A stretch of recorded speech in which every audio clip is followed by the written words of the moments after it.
আমাদের এই উত্তরবঙ্গে আপনারা জানেন যে উত্তরবঙ্গে প্রচন্ড শীত, সেই শীত উপলক্ষে আমাদের এই আরাফ ফাউন্ডেশন কর্তৃক আমরা গত 25 ডিসেম্বর যে আমাদের মাদারীপুর জেলার রাজুর উপজেলায় আমরা একটি শীতবস্ত্র বিতরণ কার্যক্রম করেছিলাম এবং তারই ধারাবাহিকতায় আজকে আমরা এই উত্তরবঙ্গে এসে এই কার্যক্রম পরিচালনা করছি।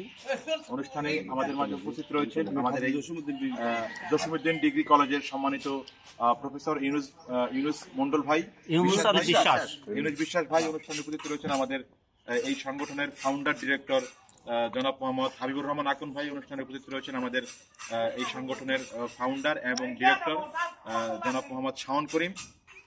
এই উত্তরবঙ্গে শীত উপলক্ষে কিন্তু আমরা এখানে এসেছি এবং এই ইউনুস ভাইয়ের আতিথেয়তায়, ইউনুস ভাইয়ের সার্বিক সহযোগিতা এবং তার এলাকাবাসীর সহযোগিতা মূলত এই প্রোগ্রামটা আমরা সফলভাবে ইনশাল্লাহ আজকে হতে যাচ্ছে।